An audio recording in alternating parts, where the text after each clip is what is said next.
If you can't hear that, then I'm golden. Okay, cool. As long as no one just comes and starts singing, we'll be all right.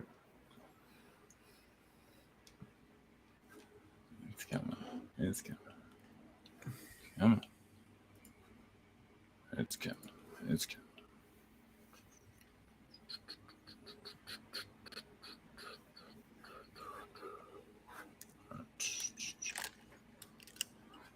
No, it'll be about 20 seconds.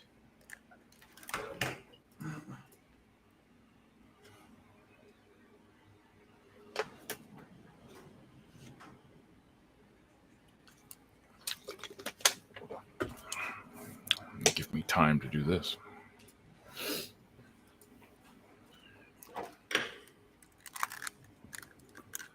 All right, I'm good to go.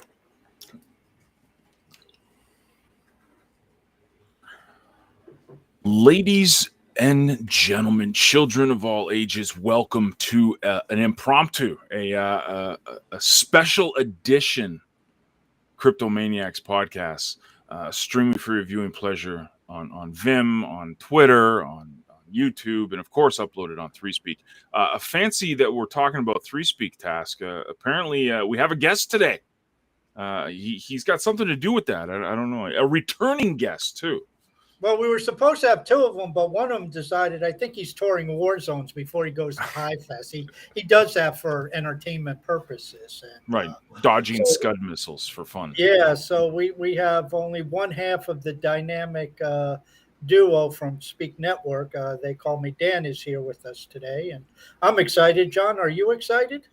Oh, dude, always. Dan, I'm a fan of Dan.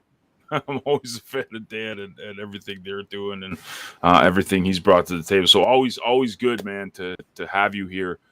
This is, I think, third or fourth time he's been on the show, isn't it? We had one time where they were both on, but Matt had internet problems, so Dan had to carry the rest of the show. Then Matt came on a few weeks later to give his rebuttal, and so one of these days we'll get the two of them together. But they haven't. I mean, I'm Jones in here. I mean, I'm a regular watcher of CTT and always in the Discord. And like 3 or 4 weeks without CTT, it's like I'm getting the shakes. Yeah, it's a pleasure, guys. I think, don't ask me how many times I've been on. I have no clue. I'm bad at those things. I don't even know how many episodes of CTT. Matt usually takes track of that. Every time it's a random guess. But yeah, we missed last, what has it been, 2 weeks or 3 weeks? I'm not sure. At least 3, maybe more. 3, yeah. We'll get back on it. Matt's been traveling. I got hit by the super bug, so I've been recovering from that. But we will be on track soon. So hopefully this Saturday. When I text Matt to ask him if the show was going on, and this is a good lead-in, he said, no, we're not doing it. Working on the proposal. And that's the reason, I guess, for this impromptu show. So why don't we just dive right into it, Dan? You guys put up a proposal, another phase in the evolution, I guess you could say, of Speak Network. So why don't we start a little further out, then ratchet it in? But if you could give us a quick overview of what this proposal is and what the next phase of Speak Network is. Yeah, sure. Thanks. Basically, it's the same cost. We're going to run it again for another year. And this thing has really grown from just being a storage, off-chain storage, to more of a way to make side chains, way to tokenize, ways to have tokens on top of Hive, everything from cross-chain transfers, and getting a lot of this stuff done. You know, when we first came into this, obviously Matt and I aren't developers. We put everything down. We got some quotes, and we were looking to get this done as cheaply as possible, as efficiently as possible, using, all Hivers if possible. And we were successful in that goal. We were able to, most of our home devs are from Hive, and we were able to get, Hivers tend to work for a little bit better of a price than a stranger off the streets, because obviously they have stake in the system as well. So sort of that's been the goal from me and Matt's side. Obviously we're not developers, but we're trying to manage this thing and make it as much, as efficient as possible. And I think we had a good first year. We've had, of course, hiccups. There's just always been challenges. Sometimes trying to get a team of developers is like herding cats. This thing can sort of take on a life of its own if you don't really curate it and keep it in check. But I believe we've accomplished a lot. We've got the tokens out there. We're starting to see the evolution of the off-chain storage. We have the encoding nodes done. Obviously, I would have liked to get a little bit further, but when you go into a plan, if you want to make God laugh, tell him your plans. But we're doing everything we can in terms of prioritizing and making sure we get the job done. I'm safe to say that this would be the final to get everything we need done. After that, I believe, some self-funding could tuck in the sheets, so to speak, make it a little bit cleaner. But if we're talking about everything we're bringing to the table, if you look at the proposal itself, I'm not just going to go through everything for the sake of time, but some of the main things that I really like is the honeycomb technology and really evolving that into being able to, because if you start to look at the way things are going, if you're going to be a large app, you're going to have your own node system for your smart contracts. That's really where we believe the ball is going. We don't think that there's going to be this large layer one smart contract socialized platform that very large apps are going to be able to utilize. Maybe, some DeFi things, but when it comes to something like Splinterlands, they really laid out the blueprint and it shows, hey, you need a side chain, you need your own dedicated infrastructure to handle your stuff. We believe that is the route moving forward. And we think of Hive as this amazing immutable database as the foundation, but we need to communicate with it as efficiently as possible and be able to retrieve data from it as efficiently as possible. And Hive has been a really big solver of that issue.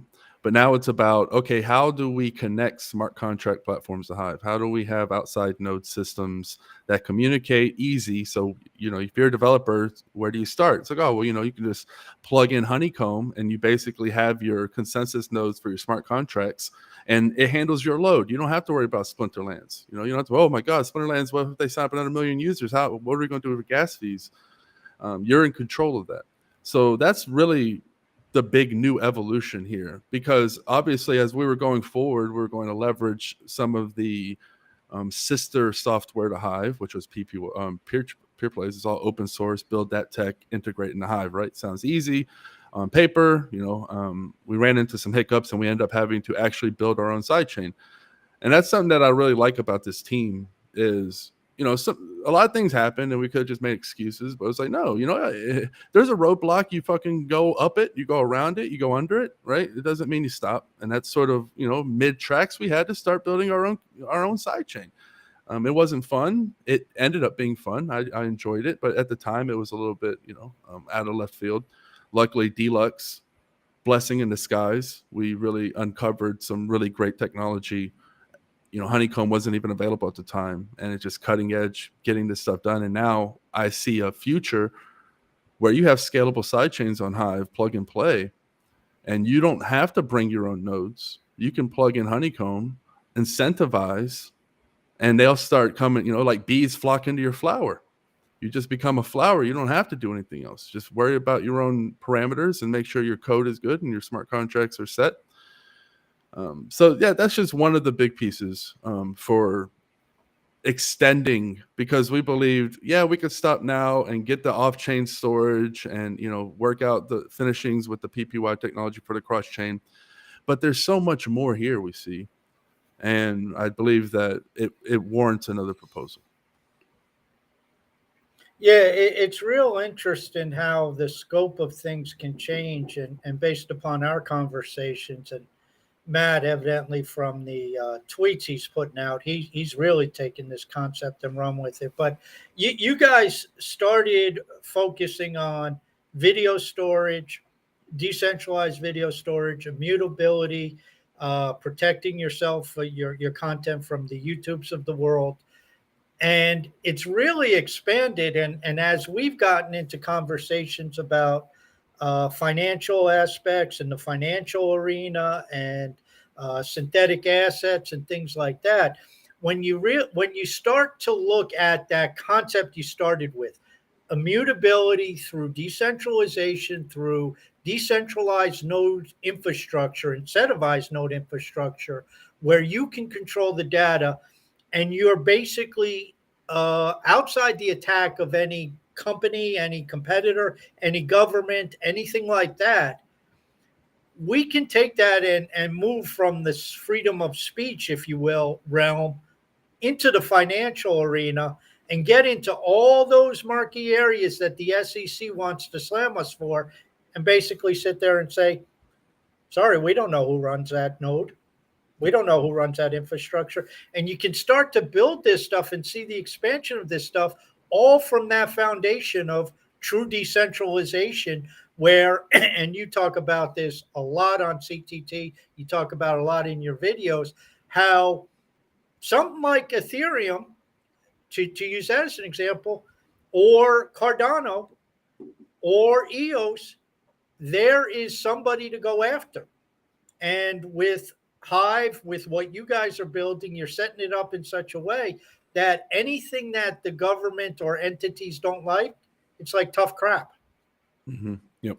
Yeah, it's not so much to have. You're right on there to see the perspective. I agree completely with you. With the vision is you want to build an application. You want to build a game. You don't want to have to worry about regulatory.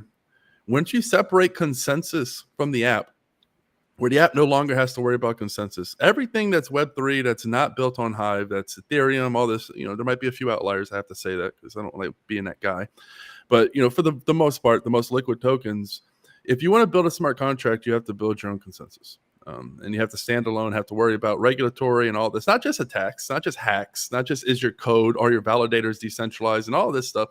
Once you get all of that, which is very difficult, now you have to worry about, the regulatory going to poke around because of this. But, as you just said, hey, I'm an app developer. I just put up my flower. I have no contact with these validators. I couldn't tell you who they are, don't know where they are. I just know that the system says they're good, so I trust them, and they put in blocks. And the one that put in a block today might not even be here a week from now. It might be a completely different breed. Who knows? They're in and out. So the idea is, hey, I want to build an app, but I don't have to worry about any of that shit.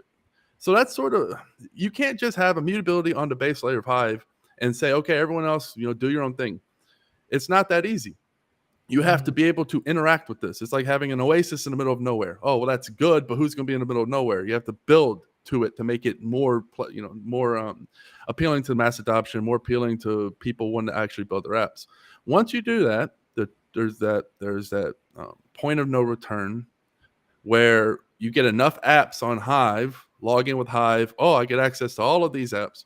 The ones that are on the outside are going to be isolated further and further. And they're going to be almost forced to join. Once you get into that point, that's the scary, exciting part where things start to explode.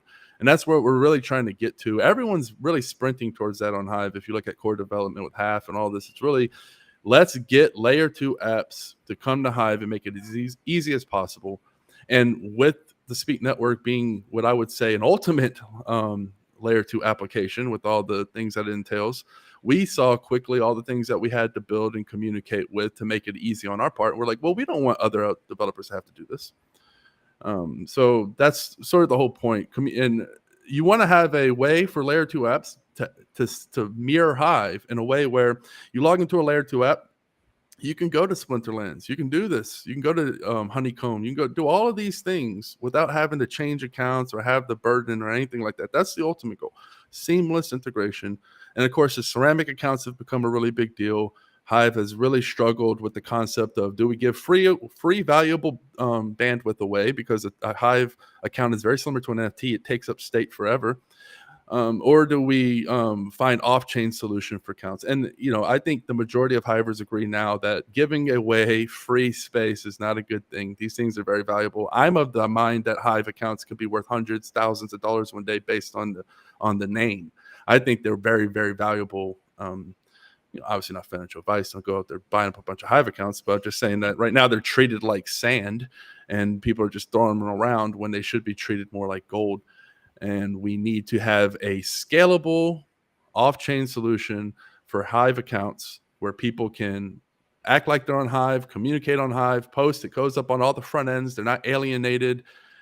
And they don't have to pick and choose which secondary application they want to go on. Like, I don't want to lock on Leo Finance, and then I need a Splinterlands, and then I need a 3Speak. It's like that's Web 2. Nobody wants that, and nobody wants to feel like it's very tough. You know, you have to get people in the door. And if you're not really known and you don't have all the market makers, you have all the celebrities chanting you because they pre-mines were able to pay them out, it becomes an issue because people are like, well, who are you? Why am I going to pay? I don't know who you are. But like, if they kind of wander in and they're like, oh, this looks cool. What is this? And then before you know it, they're like, I need a Hive account. How much? And now they're throwing money because they realize the value.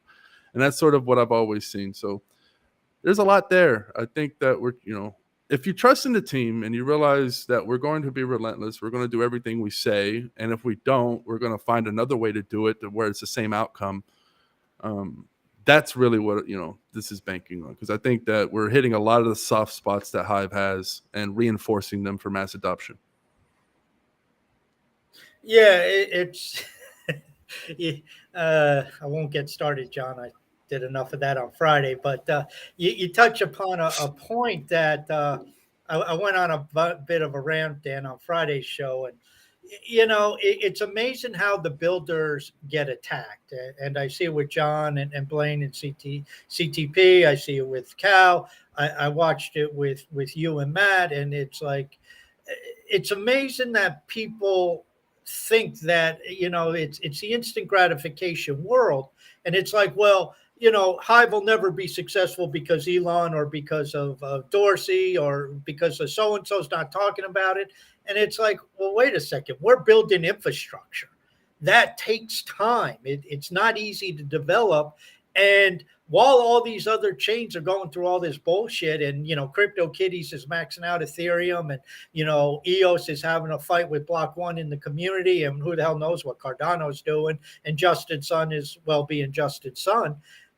We're building infrastructure, and you can talk about it at the base layer with the core development team. You can talk about it with you guys in the Speak Network. You guys are building out infrastructure, which it's slow, it's excruciating. It's the first time it's been done.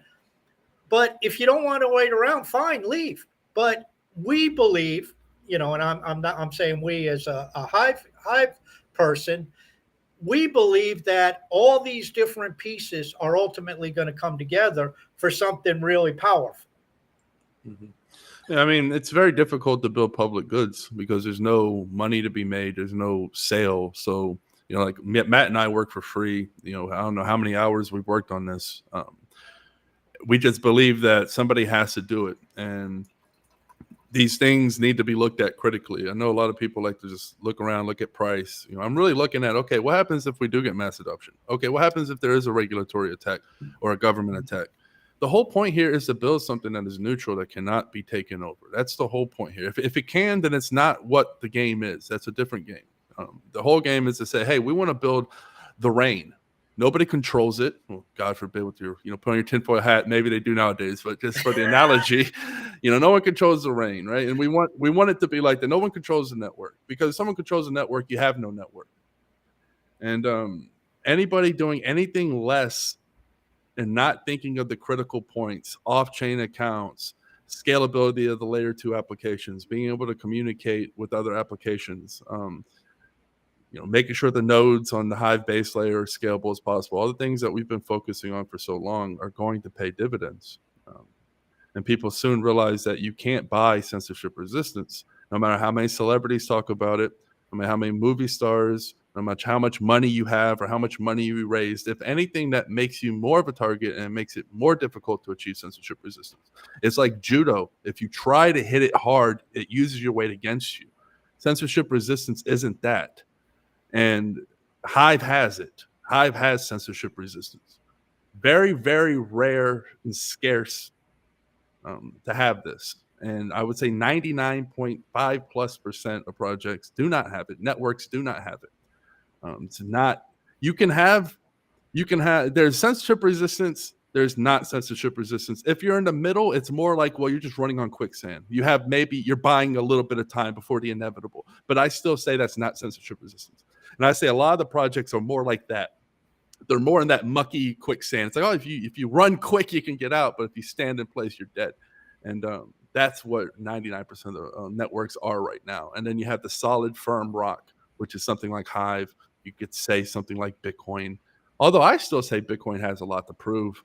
I'm more comfortable, and people are going to look at me strange, but fundamentally, if there was a big attack on Hive versus Bitcoin, I'm more comfortable with Hive because we have the rebound. We know how to get back at it. We know how to pick ourselves up from the bootstrap. Where a proof of work network can't fork like a proof of stake network because you can't fork out the hash rate. So it's an all or nothing. If you fail, you fail. So it's difficult. It's a very all or nothing end with Bitcoin. That's a different topic, but yeah, basically censorship resistance, difficult to build public goods. Tasky sounds like a Hive maxi, man. Like, I don't know. I'm still trying to determine if Dan is optimistic about Hive or not. What do you Yeah. think, John? He's so wishy-washy. He's very, it sounds very political there, very, a politician, like, flip-flopping on what he thinks is going to be. Upset neither side. Yeah, that's why he fits on our show, John. He's a little biased towards Hive and not ashamed about it. Yeah, you got to speak what you see. It's okay if you see a tree to say, "Hey, there's a tree." It's okay. You don't have to lie or be ashamed of it. I'm pointing at censorship resistance, and it's at Hive. Don't have to be ashamed to say it. It's funny because how you phrase that, and I mean, again, I'll talk about it a little bit from a token point of view or a coin point of view and price wise, which we don't specialize in here. But I'm very optimistic about Ethereum. I don't know how this merge will go, but I think they'll pull it off. And I stand by what I've said. It concurs with, I think, your thinking. Ethereum's probably going to end up being a banker chain. It's going to be for major players. I'm optimistic about Bitcoin because I do agree with I think you summed it up beautifully. Bitcoin was a unicorn in time. It just hit things at the right time. The forks obviously did not have the success of Bitcoin. They never will, but Bitcoin being Bitcoin, it'll work. And there's probably other chains. I mean, we need all the bandwidth we can get. But at the end of the day, when you talk about this decentralized, this distributed, this world where it's hard to take things down, Hive and maybe Bitcoin is about what you're talking about. If governments wanted to go full force, I mean, they could lock Vitalik's ass in jail. They could go after those people. They could go after Block One. How are you going to do it on Hive? Okay, you go after block trades. Let's say he runs a node, he does some core development. Okay, it would hurt, but there's 100 other nodes running the blockchain, and there's other core developers who could jump in. So, really, where is the point of vulnerability that you see? I mean, we're not 100% invulnerable. So where are some of the vulnerabilities that you still see? The vulnerabilities in Hive, I would say, are still in the voting itself. Voting apathy. We need to always have people vigilant and voting. But then to counter that, I would say Hive does. It's very difficult to think of these things in theory and have them work in practice. Who in the hell would have thought if you have incentivized upvote, that's going to encourage people to vote in governance, because if they don't, they might get downvoted. I don't think people were thinking this when it was, maybe it was, I may give credit, but it's so out of the box thinking, and you wouldn't even just where do you even begin to put that into theory when you're building a governance system? That's why I say it's a lot of serendipity on Hive. I think Hive has a lot of what Bitcoin does. So there's a lot of luck that people don't, the way this thing evolved. I don't think any one person could have put it together and thought that the outcome would have came. Of course, we didn't have everything right. We didn't have the 1 month delay for governance. Now we do. There might be another attack that we don't see, and we look in hindsight and be like, oh, that was obvious. Why the hell didn't we think of that? Hidden in plain sight. So, there's always that potential still, simply because it's just happened recently with the 1 month. That's so obvious. That should have always have been in. If it wasn't, we wouldn't have Hive. I don't know if that'd probably be a bad thing. But now that we have it in, I would say the biggest threat to Hive would be price, simply because maybe we become enemies of the liquidity providers and we get removed off exchanges. That's why I think it's very critical to grow our roots deep enough to reach DEXs on Ethereum and reach DEXs on these other platforms, so we can get liquidity if we do get cut off by a Binance. So if we do get cut off, Binance and Justin Sun, they're friends, and Hive is no friend of Justin Sun. And it's only a matter of time before distance happens, before, people forget about what happened and Binance tries to quietly delist Hive, although there would be nothing quiet about it. In their minds, it might be. And how much of a blow would that be for our liquidity? We rely on a lot of centralized exchanges. That's the thing. We have the Bitcoin problem currently. The Bitcoin problem is it doesn't have a built-in DEX to other tokens, or it doesn't have the built-in DEX to anything. We have a built-in DEX to HBD and Hive, but that's sort of like having a door to the same house and you can never go out. You just keep going around in circles. We need a way to sell for Ethereum or sell for wrapped Bitcoin or whatever, wrapped USDC, whatever the hell it is. That's a major vulnerability that we are taking for granted right now. I think if all the centralized exchanges were to delist us, what would be the main priority of everyone on Hive overnight? To get on DEXs. It would become absolutely about survival. And we would pivot all of our work, every single one of us, to find a way to get on Pancake Swap or whatever the hell, right? It sounds like a joke until you absolutely need these. I would call them quicksand censorship resistant platforms. So they're there now. We might as well use them. We can hop off if we see it getting shaky. Just know it will get shaky. So be prepared to jump. So yeah, not being attached to being so reliant on centralized exchanges will hurt the market cap. Although we've been 8 cents and we resisted a buyout as a community, essentially a buyout from Justin Sun. We'll bring you riches, this or that, pump price, right? We were all against that. So that shows that even at low prices, we're very, very vigilant and we still preserve our integrity. But that's obviously not comfortable. And then voter apathy, people not voting, but then you got the upvote. So like, I think every once in a while, stakeholders should get together and have a vote day. And hey, if you're voting for somebody, you can partake in this competition. And that's all you really need is a little incentive. And people have to get off their high horse. You got to have incentives or people just don't care. I don't care what theory. I don't care if people say it should be this or should. I don't live in a should be world. I live in this is what it is. So this is how we adapt. There's a train coming. You say that shouldn't be here. Splat. You move. So it's the same concept here. Oh, they're not voting. Well, give them a reason to vote and maybe a little upvote. And that's another thing. I've actually been writing for fucking weeks now, this long ass thing I've been wanting to publish. I made 2 videos on it, but it's like word salad. It's just everywhere. It's hard to describe these things because it's like telling a story and then midway through it, you realize, oh, that character has another story that I needed to tell to make this make sense. So now I need to stop and tell this person's story. And now people are like, oh, what are you? I'm lost. So I have to sort of write it all down.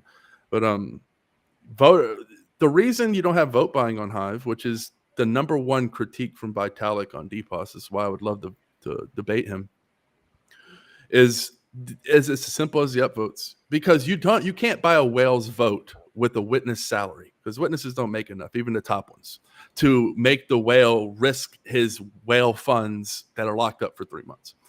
So you can't pay a whale. You can pay, millions of smaller stakeholders, thousands of smaller stakeholders. But if you do that on Hive, if we see it, they're going to get their downvoted. They're going to lose their upvote. They're going to, they're pretty much sacrificing their ability to earn, which is going to be greater than what the witnesses can pay them. So then the witness would automatically get blacklisted, just get thrashed by the community. Anyone participating would be alienated and downvoted. So this whole social culture that you have on Hive has really thwarted the ability to buy votes. And that's why we've never had a witness get in consensus by buying people's votes. We haven't had it. We never will, as long as we have these incentives for the smaller stakeholders. So I would love to hear a rebuttal from Vitalik on what he would say that could actually go against that, because I try to act like I'm in Vitalik's shoes and it's a life or death situation and I have to beat my own argument. And that's where I can't defeat that. I don't know how you would stop that. The proof of brain process from canceling out the votes. You might get a little spark here and there, but you won't have anything sustainable. So yeah, it's hard to critique Hive. If we got on DEXs, man, it's a very, very attractive platform for censorship resistance. I think we're way in the lead of anyone else. Well, and just following up for anybody listening who's not really sure of what Dan's talking about, and if somebody did buy the votes and get into consensus, they're still only 1 of 20. So it doesn't matter, even if they bought enough votes, which is impossible, I would believe, based upon the numbers there. But even if they bought enough votes to get up to number 1 and go past block trades, they still only have one. They're only 1 of 20, because the difference is vote level means something to get into the top 20. But once you're in the top 20, everything's the same, because the block validation, the block production is based upon a rotation among the top 20, with then a rotation from 21 through 120 or whatever it is. So it's not like even getting to the number one spot on DPoS on Hive gives you any benefit of being over the 18th or 19th spot. Whereas on Ethereum, after this merge goes through, if you're light years ahead of everybody else with your stake, and you got, let's say, 80% of the stake, you're probably going to get 80% of the block production rewards. Am I correct on the proof of stake on that, Dan? Yeah, it's very simple in proof of stake. It's basically percentage based with a little bit of a luck factor. So a small validator could find an acorn, but it's not profitable and not sustainable, because if you get slashed, you lose funds. That means you have to be up all the time. So you'll be a net negative as a small validator. And on ETH, you need 92 ETH. What we're talking about is, in theory, what you say is correct. However, proof of stake might as well be proof of mining pool or proof of staking pool, because every single proof of stake network without parameters has off-chain pooling, where you actually have to delegate your entire coin. So if I want to delegate on Ethereum to a pool, I have to give you my coin and trust you with my coin. On Hive, we have on-chain. You don't touch my coin. I just vote for you. It's that simple. Mm-hmm.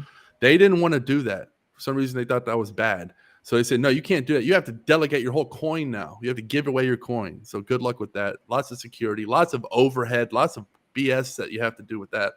And then from there, it's very difficult, because a lot of them say, oh, you got to lock for a certain period of time, or what are this? You got to trust them. So could there be rug pulls too? Oh, of course. And there has been. And the problem was you end up with a few of these, because let's say you're average Joe and you want to deposit your ETH and you see mining pools. What are you going to do? Which one pays the most? Oh, I'm going to go to that one. Which one pays the most? Oh, of course, the biggest and most liquid one does. Well, that's a never-ending virtue circle for them, because they're only going to become bigger and stronger. And if you have the choice, you're not going to choose the third best mining pool. You're definitely not going to choose the 10th best staking pool. You're hell sure not going to choose the 20th best staking pool. Why in the hell would you? So that's why, if you don't have parametered validator count, if you look at Hive witnesses as staking pools, I know they're not factually, but if you looked at them that way, you'd start to see, holy crap, Hive is way more decentralized than all of these other ones, because these other ones only have 2 or 3. And of the 2 or 3, you have one that literally dominates all. Lido, for example, I think has 80% of the staked ETH. You can't withdraw your ETH for months after the merge. So if you don't like what Lido's doing, hats off to you. Who cares? Doesn't matter. It's not your funds right now. It's Lido's funds. That's sort of the issue with proof of stake networks. The end of the day, they all want to have a few super validators. That's it. I know it sounds shitty.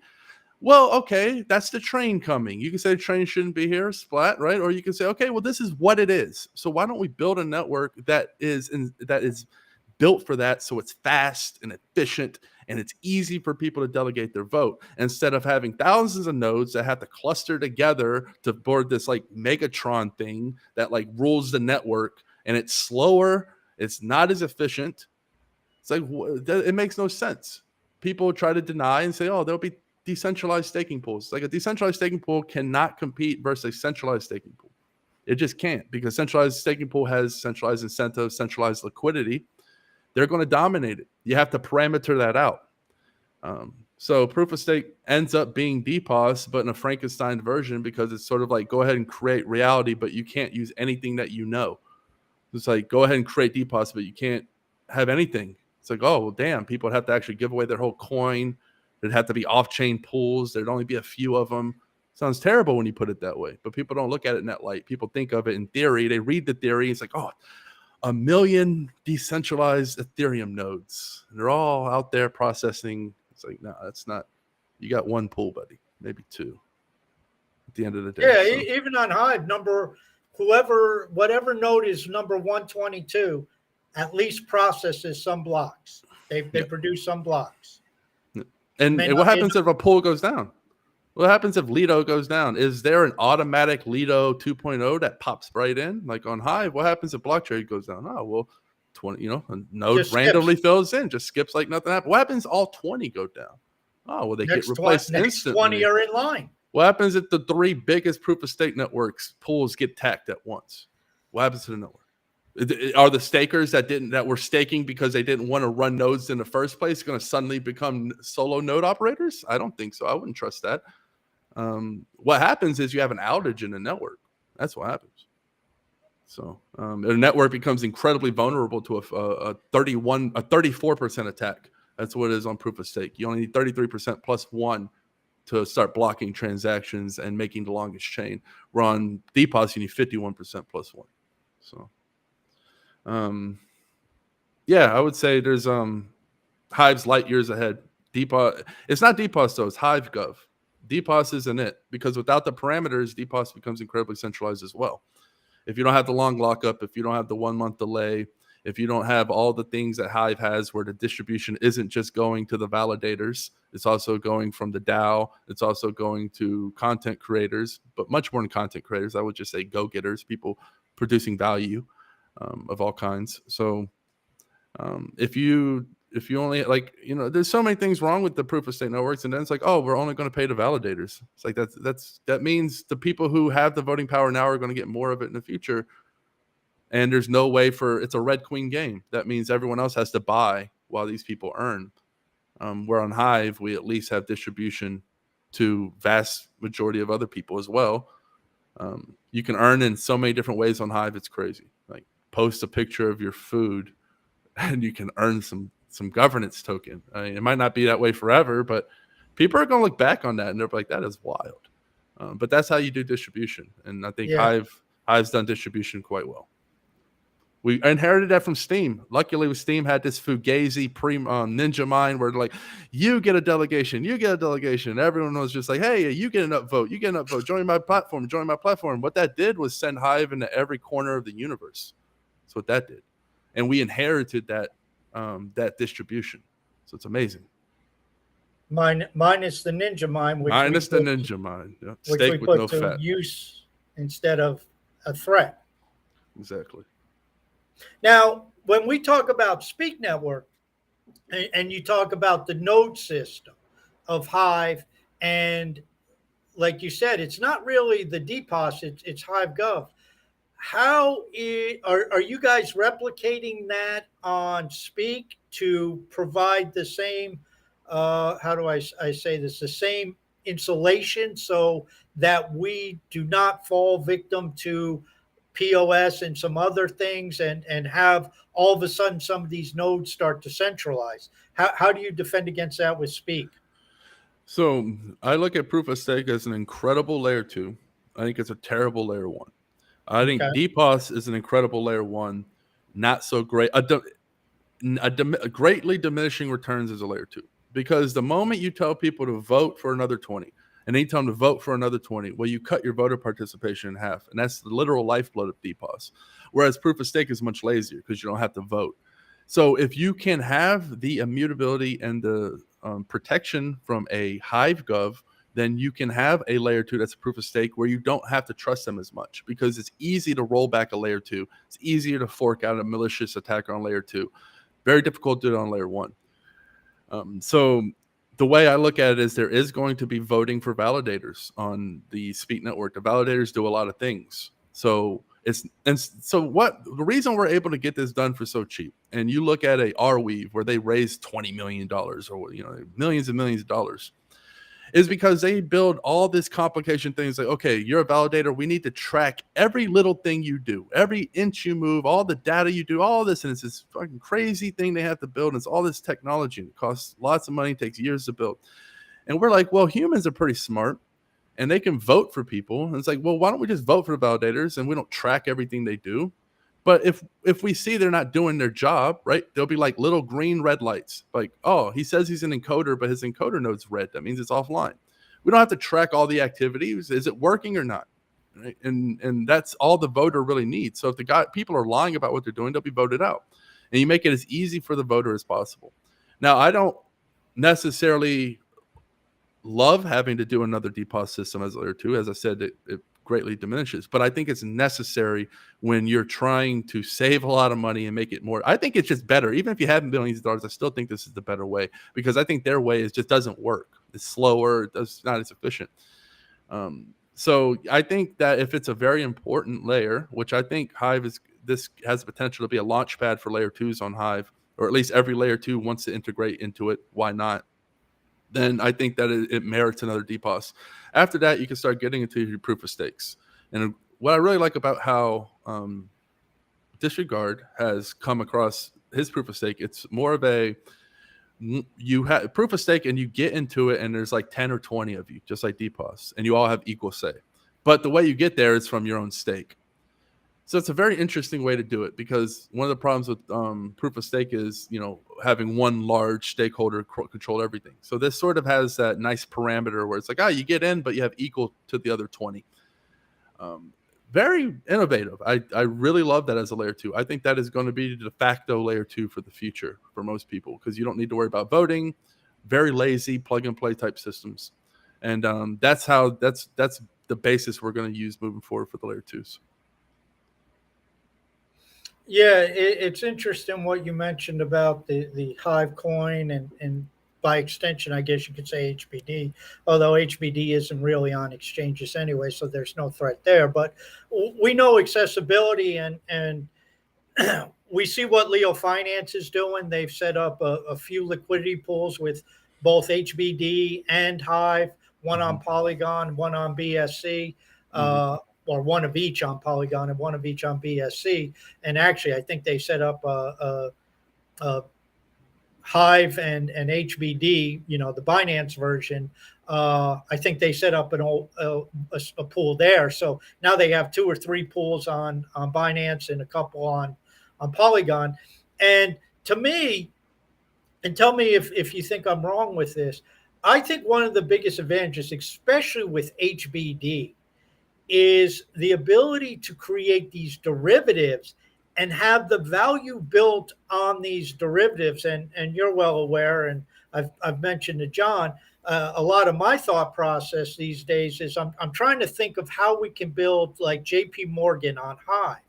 And I think one of the biggest advantages is to take an HBD, which is a base layer coin, and create a derivative off of it and use the derivative as the transaction token in these exchanges, in these, for purchasing of financial assets, ultimately getting into these games and whatever is built on that layer.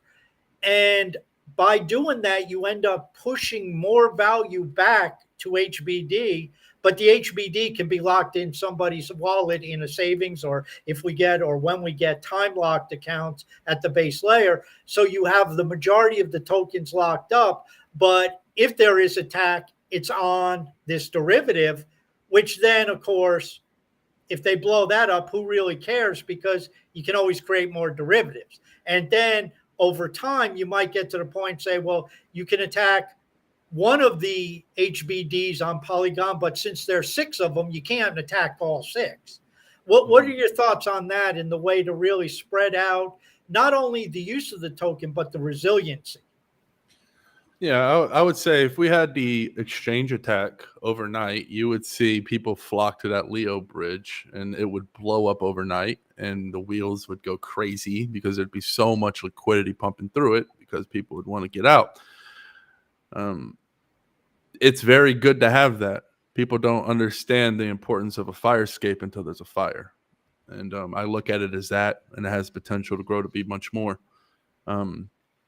The more liquidity pools you have on these quicksand-esque platforms, keep in mind everything on Ethereum, everything on Binance, all of that is quicksand. The great thing about it is it's sort of a whack-a-mole quicksand. It reminds me of torrents in a way, or that Pirate Bay site. It'd go down and come up on another URL, right? So it's like it's incredibly vulnerable, but it's incredibly easy to replicate. So that's a form of censorship resistance. It's not what you want your foundation on. You want rock as your foundation. But if you're talking about liquidity hotspots, people take what they can get. And we know that during the DeFi era, you have Turtle Coin, all this crap going to the moon and people, trusting sites within a minute of launch. People don't care. They want the liquidity. And so I would look at it as it's really great to be in an area where you can take advantage of multiple quicksands as they pop up because you're on their technology. So if one goes down, you can quickly adapt to another because it's just going to be a fork of the same technology under a different server or whatever. So I think just being that's why a lot of people don't understand. They think, oh, we should just stay in our lane and people bridge to us. And it's like, I do agree that will happen, but I like to be proactive and I like to be in the areas of the quicksand liquidities. So if we need it, we can take advantage because it'll always be there. There'll always be an Ethereum fork you can use to get some funds off. It might last a month. It might last a day. We're going to see that in the future, by the way. It's not happening as much now, but we'll see. All these DeFi platforms are going to be quicksand. They'll pop up with different skins, URLs, all that stuff. It's going to be hell for the thing. So, I would say Ethereum does have all these little platforms, even Binance Chain do have some form of censorship resistance and a quicksand factor there, as long as the validators don't come completely corrupt and they just whitelist you and you have to be whitelisted to get on.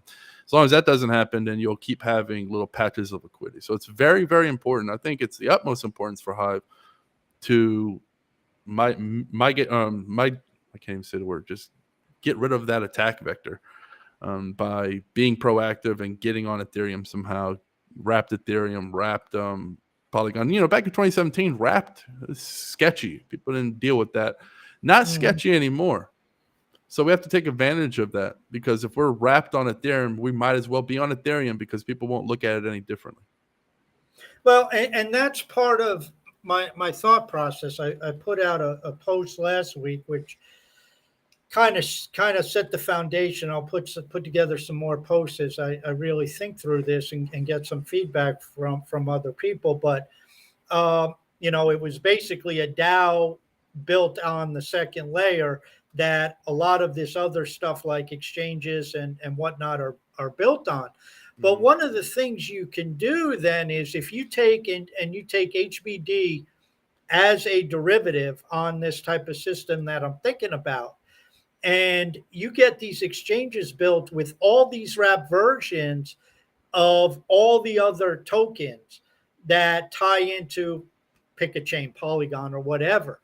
Then you look at you're talking about the fire escape. You look at, all of a sudden, you are taking your HBD wrapped version and you're setting up pools for a wrapped Bitcoin, wrapped Ethereum, wrapped BNB, wrapped Matic, wrapped Cardano, wrapped whatever the hell else you can think about. I mean, Binance, not Binance, Bcash, whatever you want. And then all of a sudden, you realize that if there is an attack, we could flee through, 10 different other tokens, because we have a pair on these exchanges that are that we can flip out of HBD into a wrapped Bitcoin and then just move the wrapped Bitcoin wherever you want to go. Yeah, I think ultimately the end road should be technology on our side that accepts Bitcoin, wrapped Ethereum. To get that technology, you really need a two-way road anyway. So you're already there on Ethereum. But instead of relying on quicksand providers, you can build something that's actually efficient with the honeycomb system. That's why I think the honeycomb system is incredibly powerful. Imagine a giant fucking hive, tons of bees in it, and all you need to do is set up a flower, and they come to you. You don't know what bees are going to come. You don't know anything about them, and they can be any, and they can be different ones every day, every hour. Doesn't matter. Like Ubers almost. If they're in the area, they feel like doing it. You don't need to rely on one. You rely on the entire network. You don't have to rely on one Uber driver. You have the entire network of Uber drivers that have your back. That's the same concept. So that's incredibly powerful for exchanges, because one of the things that we do need for each token is its own DEX. You need a DEX for the token, and people don't think of these things. You think, you just create a token and blah, blah, blah. It's like, no, you have a native layer for each token that has its own DEX that ties into the same liquidity pool. Of course, it's clunky now, but if you look at something like a, what is that, aggregator site? There's plenty of them, but 1inch, I think it's 1inch or whatever it is. You go there and you put in your thing, it'll hit you versus 3 or 4 different pools and give you the best deal if you pay a little bit of extra fee, but you end up saving on the back end via slippage. That's the future. Being able to communicate with multiple different pools. Somebody can have $100 in this pool. Well, the aggregator take $1 out of it if it saves even 0.1% in slippage or whatever. So, You have all of these different pools, all of these different dexes. They could pop up like whack-a-moles. They're not attached. One of the things that you have, the layer 1 and the governance are married. They are glued together. They are never separate. If they're separated, they're broken. Layer 2 is a complete opposite. You do not want anything to do with the consensus. You don't care about the consensus in any meaningful way. That is the same. Tying a layer 2 app to its consensus is the same as tying a social media account to the site, to account. We know that very well. Twitter owns your account. Well, you don't want to be a layer 2 and you're owned by validators. You have your own validators. It's your own. It's the same thing as the account versus the Web 2 system. The layer 2s are not going to have anything to do with validators. I believe that very, very much. I think a honeycomb-like technology is what the future is going to be for most layer 2 applications. Very archaic to say, hey, create your app and now you got to go find validators. Well, what does that have to do with game creation? What if I don't know anything about validate? It's not scalable. It doesn't make any sense. And that leads to centralization if you don't build a honeycomb-like technology, because they're simply going to go to a centralized site that does it for them, but for a fee. And then they have to rely on those validators, and maybe that company goes down, or maybe it gets hit by the regulations or whatnot. So there's an obvious need for basically a shopping center for nodes that you don't know. They just come to you. So that's really the focus. And once you have the layer 2 technology, now you combine that with off-chain storage, you combine that with NFT reputation. So if you're storing a bunch in X community, you get reputation based off that. You get maybe a brownie point, NFT, whatnot. You add all of that into a pot, and you get something really amazing, because now you have sustainability coming at you from all angles, and you're capitalizing on everything that you possibly can, including human need to be recognized. I think that's going to be important for layer 2s to be able to reward people who are providing infrastructure. So many layers to this when it comes to an end product, but it's also like trying to explain Hive in terms of the upvote and how that affects governance and all these things. Is all these little nuances about Hive. You can't just say, give me a one sentence why is Hive censorship resistant? It's impossible. There's so many different elements, there's so many serendipities, there's so many little things that people just couldn't possibly have thought of. And sort of because there's why is Speed Network going to be censorship resistant? Well, all the reasons I just explained, but there's going to be all kinds of reasons that I have no idea. I'm like, oh wow, that little thing we didn't even think of ended up being pretty damn important. That's how it always is. So, well, I think one thing that is very important, whether you're talking about finance and what we've been discussing here, exchanges, things like that. Even when you get into video and stuff like that, the videos themselves, aren't, but the platforms. I think the big thing, and we really haven't mentioned, is open source software, and having these things where, like you said, every token that gets spun up needs its own DEX, but you have this DEX so that if one or two sites get whacked, who cares? 40 others 40 other URLs can pop up the next day. And that's really what happened with the file sharing world. I believe a lot of them took the same technology, and they just kept passing around and opening up on a new URL as soon as they got blacklisted. Yeah, it's probably the same group of people doing it, just laughing. You can't stop it. It's censorship resistance via whack-a-mole. It's very powerful, but it's not what you want to build Web3 on top of. You don't want that kind of having to hop from here and here. You look at Hive, you don't have to. You don't have to worry about it. It's going to be there. It's not going to be, don't have to wake up and say, oh, there's a new blockchain we have to go to. Right. So, well, there's 14 different ways to access Hive, and more showing up with time. Yep. And then basically you have the layer 2s, and then you start to focus on an immutable consensus layer that is a Hive for all layer 2 applications to plug into. So it's like this consensus mechanism for Honeycomb isn't just for one thing, it's for everybody.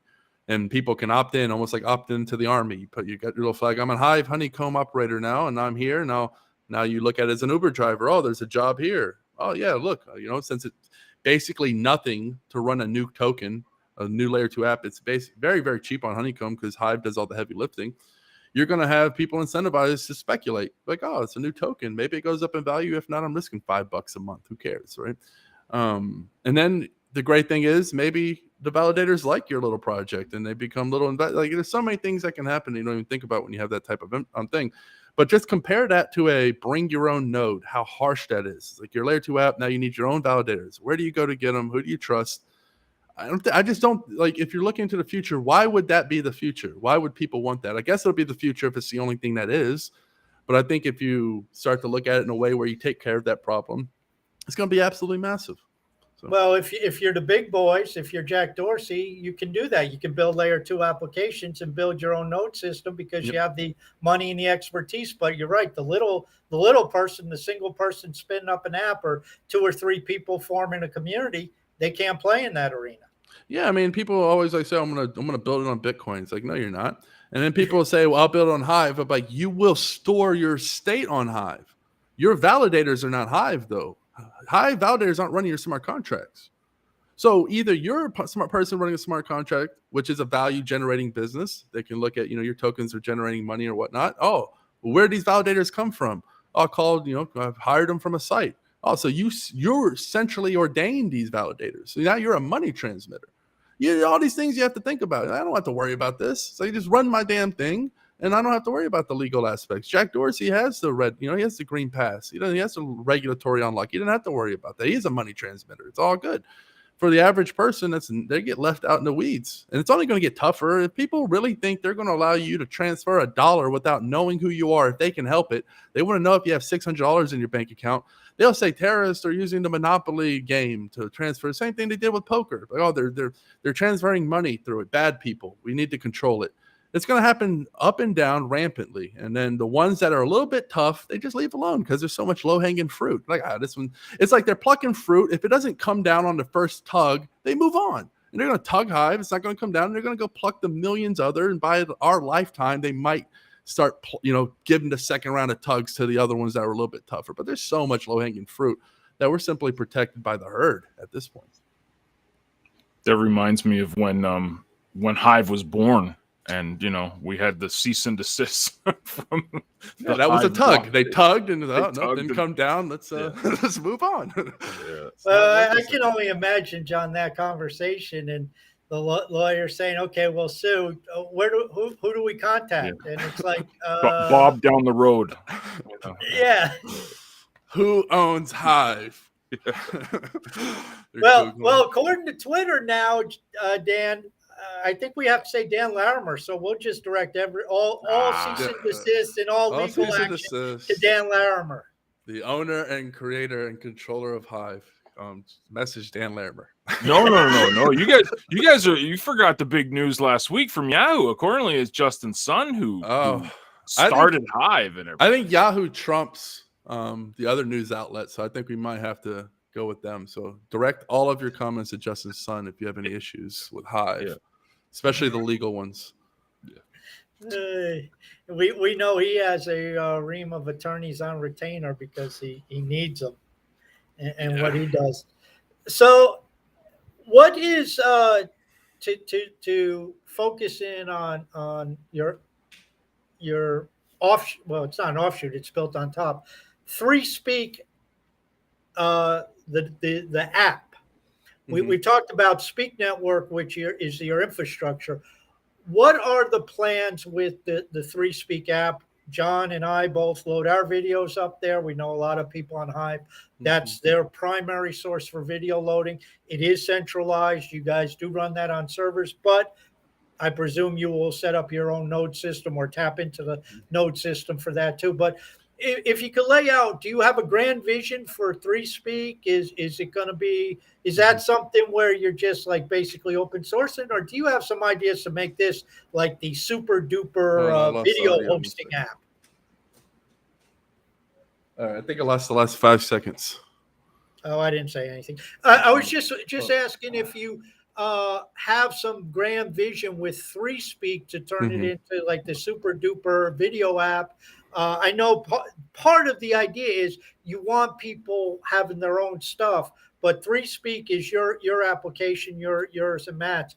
Do you have a vision of where you want to go with that application? Yeah. And to be fair, in theory, we're the most decentralized video platform. But in practice, we're centralized like everyone else because without off-chain incentives, you are not going to get people storing other people's content. Who would have thought? But the ability to store other people's content is there on 3Speak. It's just utilized a little bit. There's some people out there and some people that self-host. But if there's not a war zone, there's no fire, people are just going to trust us. And we've been paying that bill for quite a long time. And as much as we love the Hive community and love paying the bill for you all, we think that if it's going to be around in 10 years, Matt and I, we might not be paying the bill in 10 years for 3Speak. We might be wanting to find a way to distribute this to everyone else so it's not centralized, right? And that's sort of, we look at 3Speak as sort of a Hive blog. We want it to be sort of that buffet that you go to, anyone can access, open source everything, make sure it's as sustainable as possible. Like Hive blog doesn't have to worry about its text storage bills, right? It just has its server and its domain and all that. But as far as Hive, it handles the account system and all that for them. And you can think of that, 3Speak. Well, the Speak Network is going to be able to, offload a lot of the costs. People are incentivized to store now. And, there'll be a DAO, and maybe people, want to start, we just give over the ownership to the DAO, the community. So, it's run by the community. And now if we want to do upgrades, we have to vote. Me and Matt really love that sort of thing. We like giving as much censorship resistance as possible, making it as decentralized as possible without us having to lift it and support it. Because we know if we're supporting it, then we're a centralized attack vector.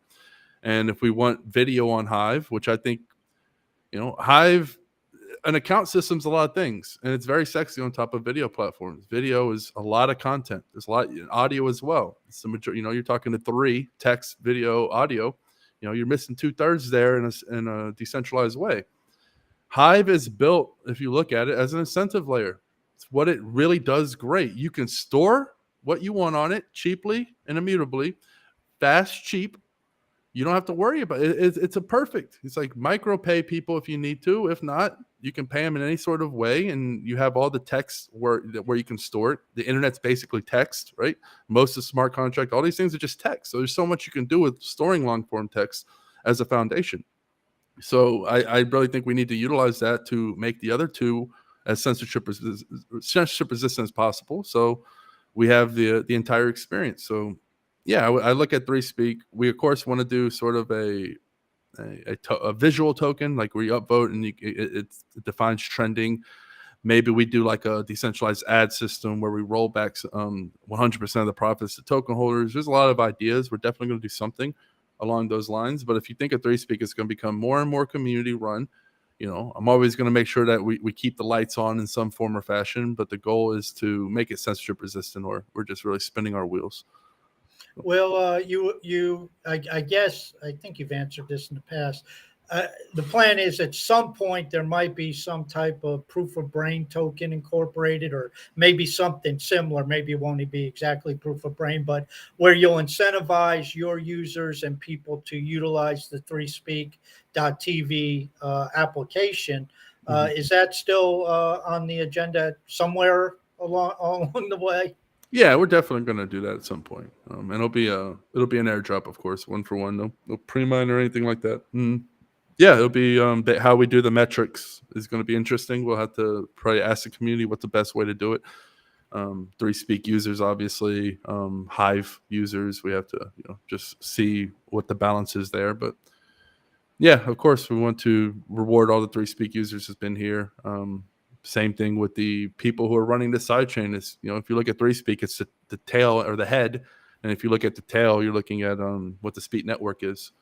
The Speak network sort of already is up. We're connected to IPFS. There's a lot of things you can do. You become a storage node, store other people's stuff.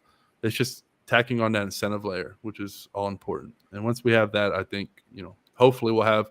I look at 3Speak as sort of that buffet. You'll go there if you're new or just want to just browse videos. But I think the future really is communities.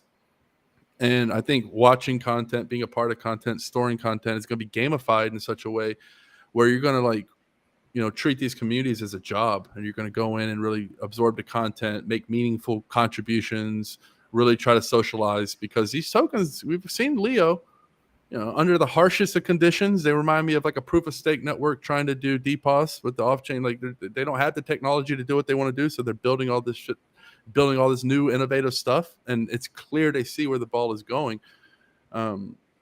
Those type of communities are going to be very powerful to be a part of, and people are going to want to be known. Hey, I watched 10 videos, and as I watched them, they were stored, and I'm still storing them. And You know, you're just going to show up and make a comment. People are going to see that as a badge and honor. And they're like, oh man, you know, thanks for storing those videos. And like, oh, don't mention it.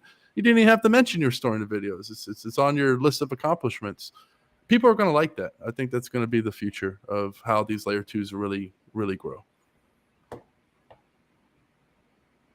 I wrote a post last week about it, and it's this concept of the middle class reemerging from basically Web3, in my opinion. And you know, people typically in the developed world, they have their salaries or their jobs, and they might have a little bit of investment. They have a 401k or something like that, an IRA, or maybe they buy a couple stocks or whatever, or go buy some bonds, or you know, get a CD or something like that. But they have some minor investments, but that's it. And it seems to me that the third level, and actually we may be able after this conversation at a fourth level, but the third level to that I think is going to be staking in some way, shape, or form. And on Hive and on the layer twos tied to Hive with these Hive engine tokens and whatnot, I mean, we can stake all different ways, and you can stake your SPS, you can stake your Leo, you can stake your CTP, you know, all this other stuff that we have. And so I think staking is going to be a way for people to kind of get into and reemerge in that middle class to get some passive income, if you want to use that term, coming in. But a fourth way, and it's probably tied to the staking, is with this node system where you can all of a sudden get an airdrop like you're doing with the Larynx token or with the Larynx tokens, or somehow get involved with infrastructure and supporting infrastructure because infrastructure is needed. And even without the technical know-how, even without knowing where to get a server, let alone set one up, you can take some tokens and get involved and say, okay, I'm supporting the infrastructure, and because of that, I get a little bit of a return, which helps my cash flow. Yeah, I mean, if you think of the DeFi days, there are people like jumping through hoops while holding a banana and holding a candle in the other hand just to earn some tokens. They're doing all kinds of crazy stuff. So it just goes to show you that people like to earn. If you look at the NFT craze, people spending $1 million on pixels to put them as their Twitter avatar. People like to be recognized. I think that people like to be recognized more for their contributions. If you're a part of a community, they don't really care about your money. They don't care how you bought that. Who cares? But if you actually contributed to the network, it's like you helped me. It's like if you tell me how rich you are, I'm just going to be jealous of you. I'm not going to like you probably secretly. I might smile, but it's like, oh, that guy sucks. But if you like come into a community and you're storing content and you're contributing, he's like, this guy's helping the community. He's my family. I love this guy. I'll do anything for him. So it's a completely different mindset. And people know that. It hasn't really been harnessed yet. And we have the power to do it. And I think if you combine that with infrastructure, you have something incredible, because money alone is good. But once you add the ability to show off, there's going to be people who do it because they don't want to show off. They just want either to help their community or whatever their reason is. But there's going to be a lot of people that do it because they want to be recognized.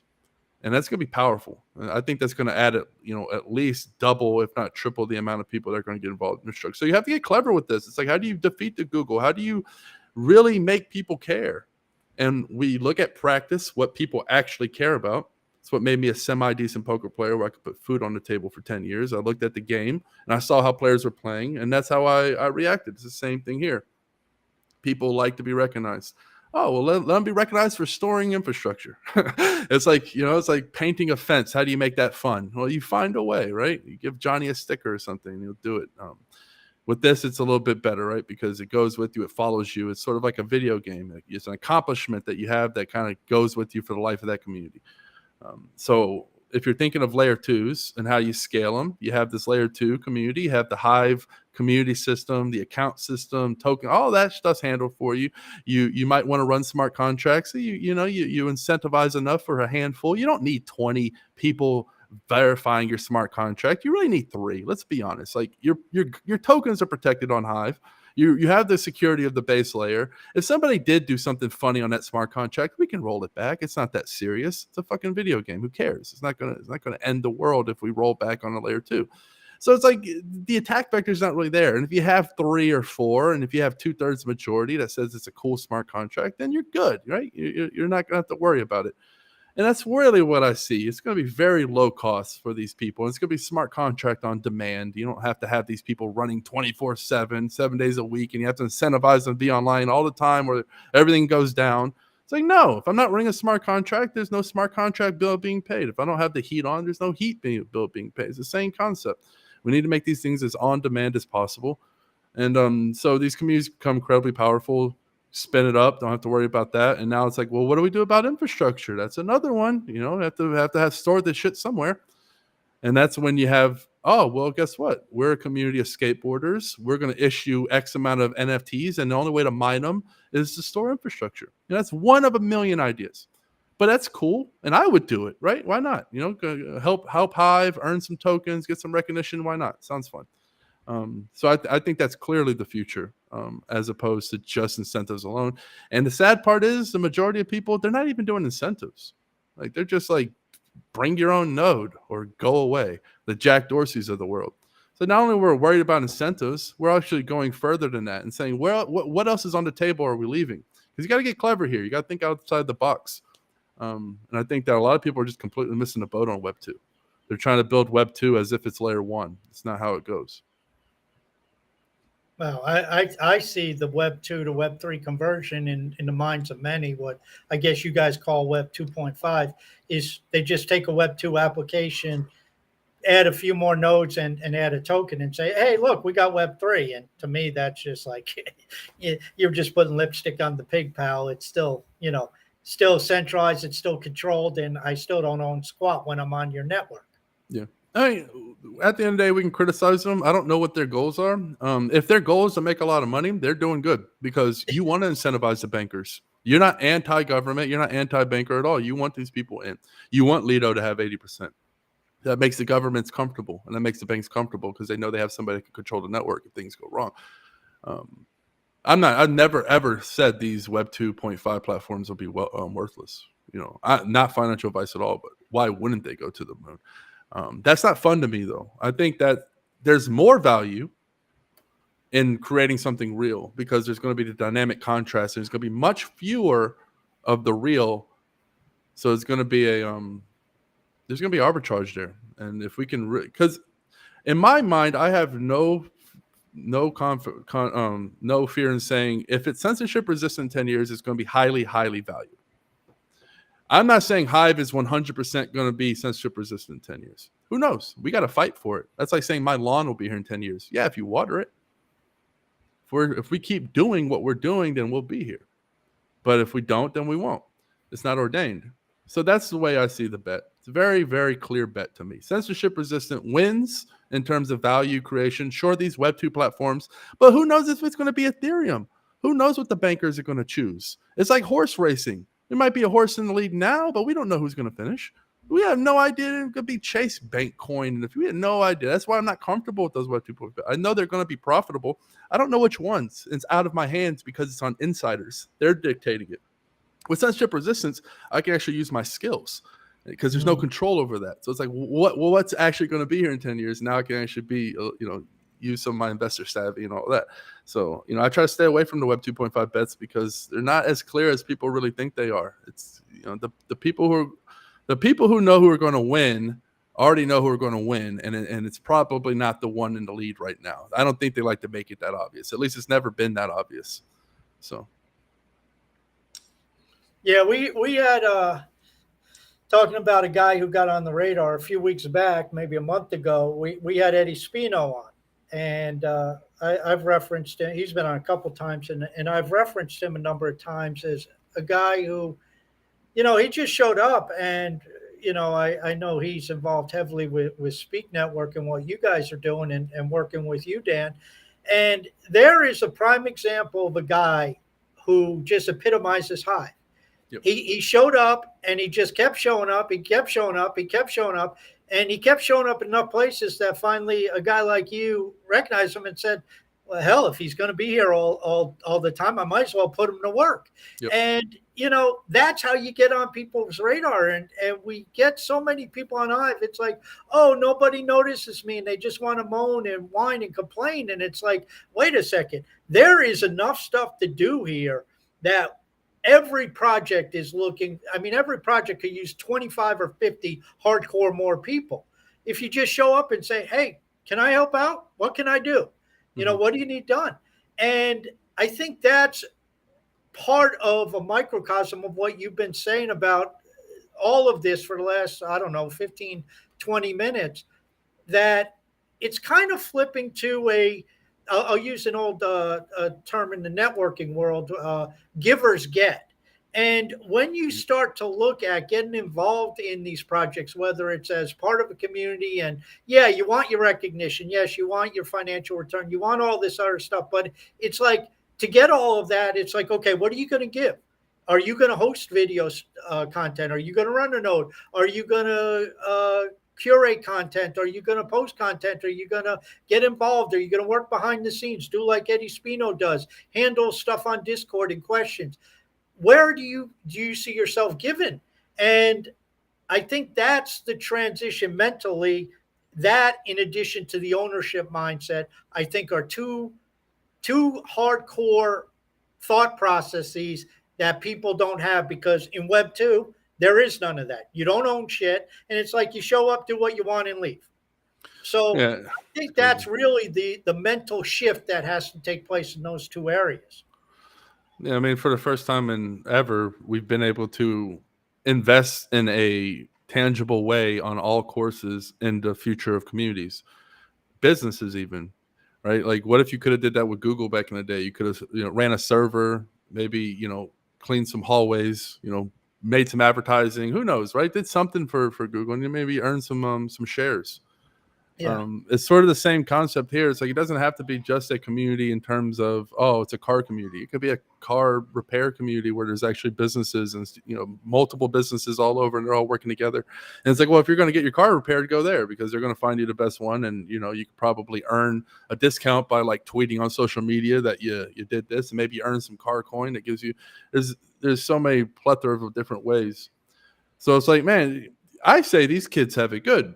Back in the day, 2017, right? We didn't have sort of these opportunities like I can see now. It's quite difficult.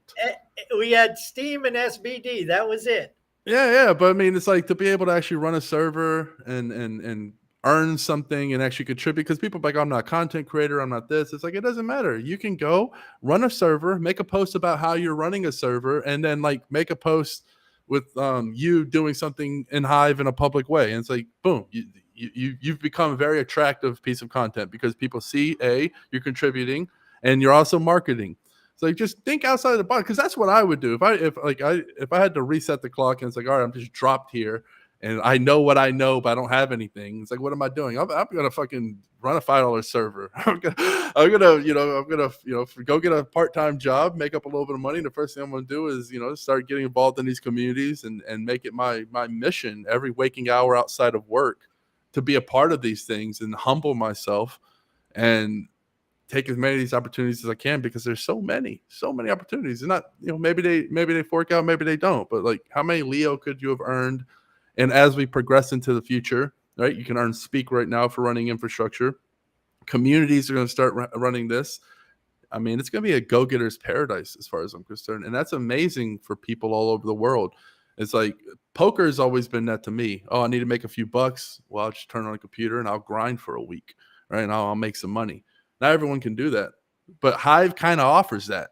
And it's like, well, I need to pull some money out of my ass. I need to pull a rabbit out of a hat. How the hell am I going to, I'm in Nigeria. I don't have any opportunities. What am I, I'm in friggin' Cabo or Mexico or whatever. I'm in a place where I don't have a lot of opportunities. What am I going to do?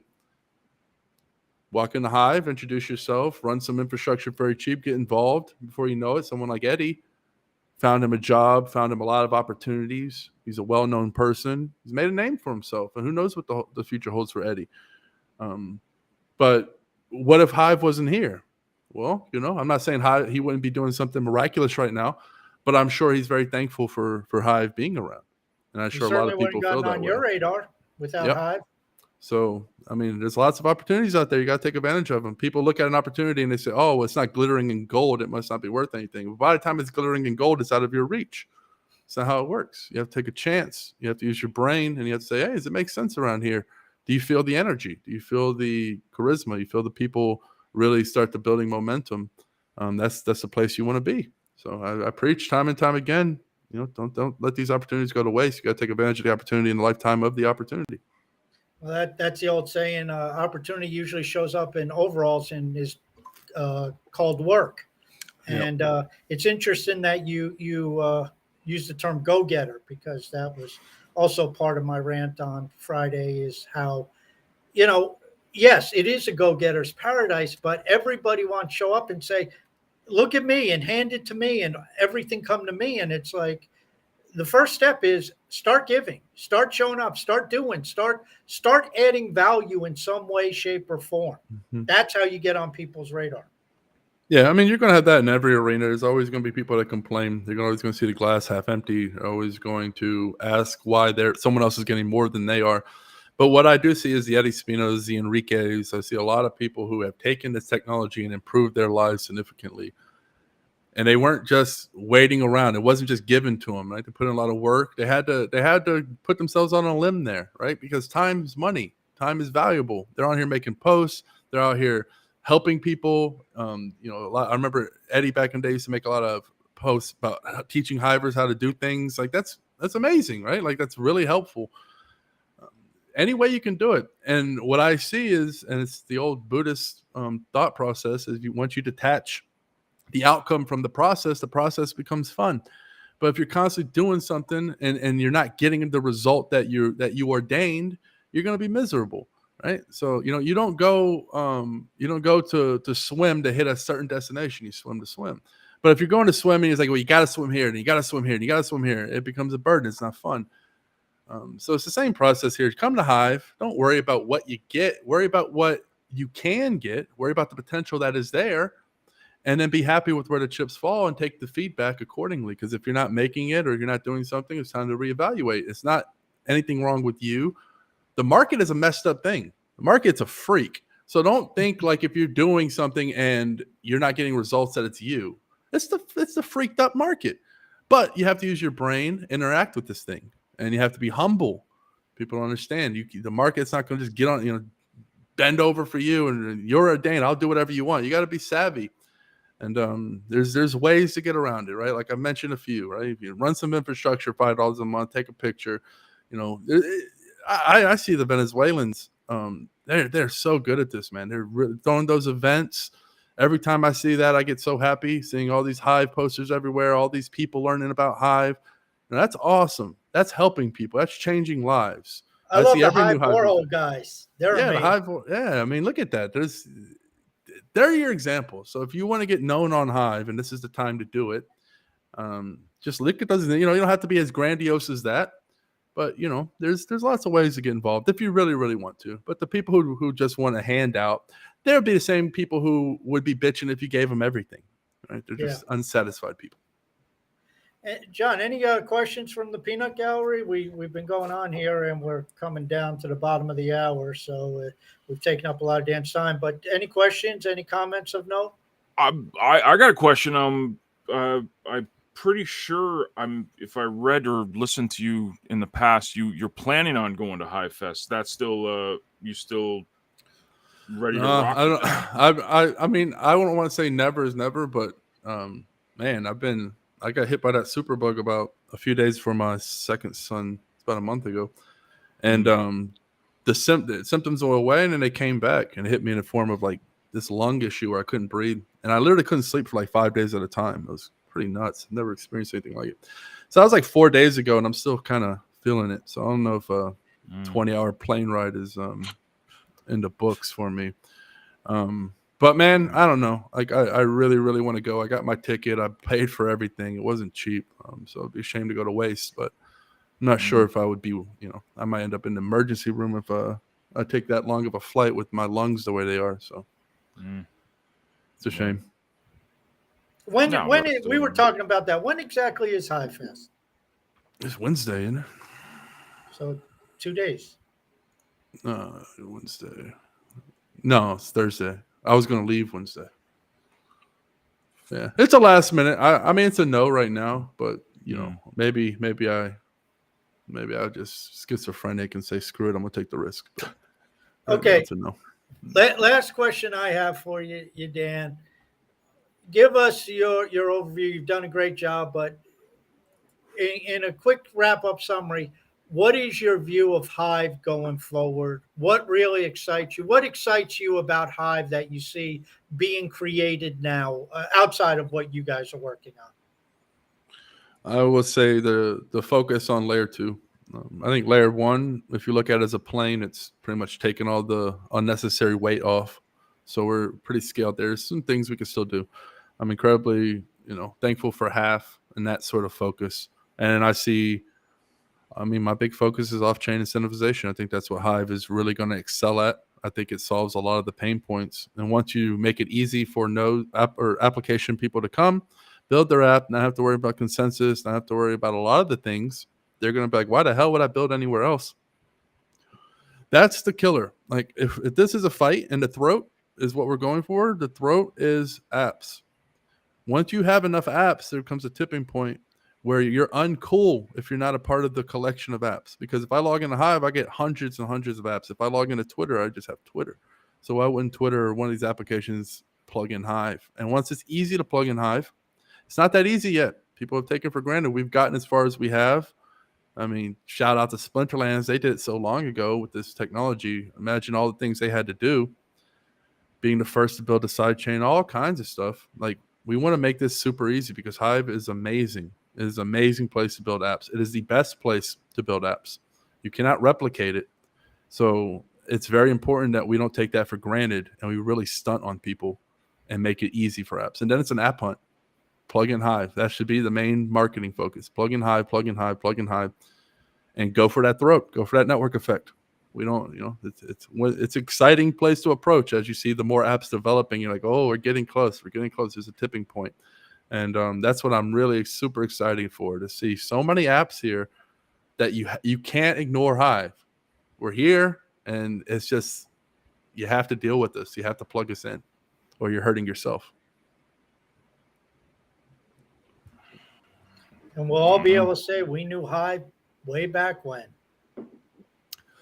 Yeah, I think Hive and the years to come as our kids grow, they're not even going to know what Hive is, right? They're just going to know Splinterlands. They're going to know all this thing, but in terms of like the blockchain, I think it's going to be talked about less and less.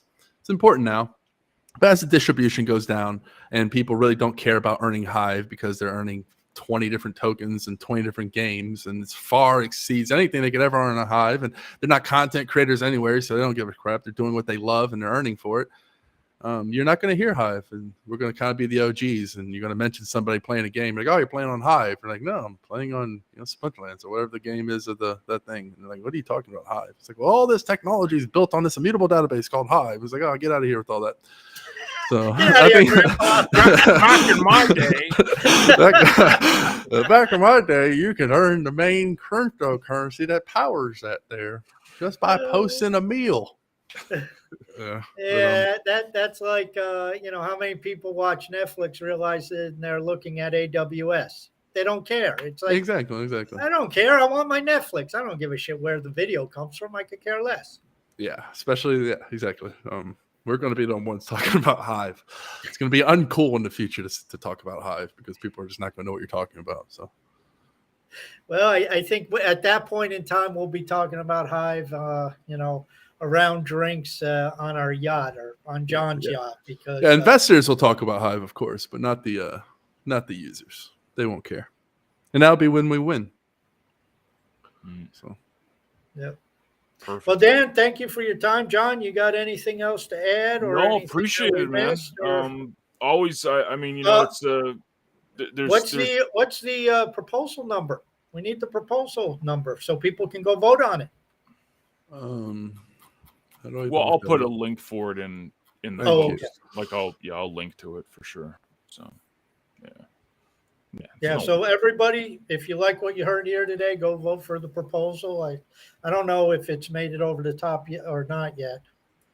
Yeah, I have the page open, but yeah, we, appreciate all the votes. As I said, we're just, it's a public good, right? And if it sounds like what we're doing makes sense, right? I think that off-chain systems and focus on layer 2 communities and off-chain storage for video and audio and all these things, I think can tremendously help Hive. Um, I think it's out of the box thinking.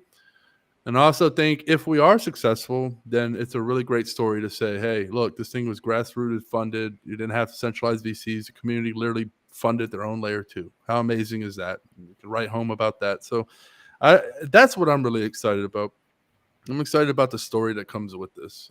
It's very difficult. People like to crap on that and say, oh, no, you need centralized funding. Decentralized is not efficient. What if we showed them that a community can come together in a decentralized way and fund something and it's actually built?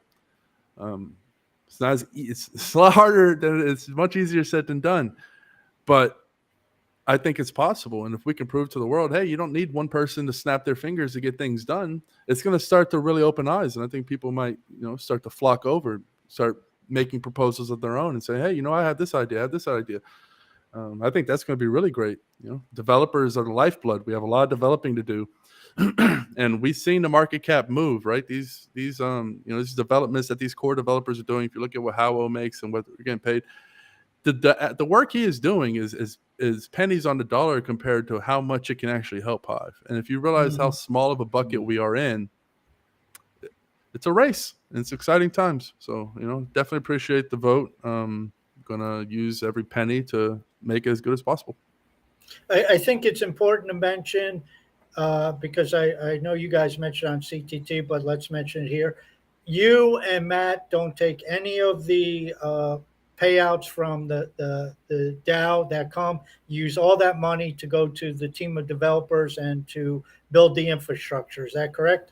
Yep, that's correct. We have a weekly meeting that Matt and I host. All the developers are there, and we do all the strategizing, everything that we can do. All the hours we put in are completely free. We're not taking a penny back. Never will ask for a penny back.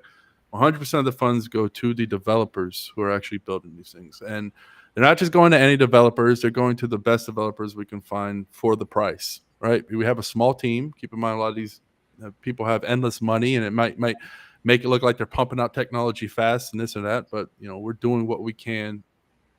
We're doing it in a way where we know we'll succeed, though. We're not going to leave ourselves so thin where we won't get to the finish line. So I'm confident say we'll get to the finish line, and we'll do it as an efficient way as we possibly can. At the end of the day, $300K to build something like this, I think is, pennies on the dollar compared to what some of these ICOs bring in and the potential it could bring to Hive. Yeah, and hopefully maybe with the token drop, maybe there's some value there that sort of recuperates back into the system anyway and sort of washes it out. So that's the way I look at it. I think it's a pretty, of course I'm biased towards it, but I'm not biased in a way where I'm actually earning anything. I'm biased just like everyone else because I want to see it done. So, as just an outsider, I would look at this as a pretty low risk investment. It's a year, 145K going to all Hivers, and it's going 100% to help the Hive ecosystem. To what I would hope as a trusted team, right? So I think that it's pretty low risk. So I guess, but people got to vote and appreciate the attention, right? Because asking anyone to do anything, right? It's a humbling thing, and it's something that you can't just demand, right? People take the time out of their day.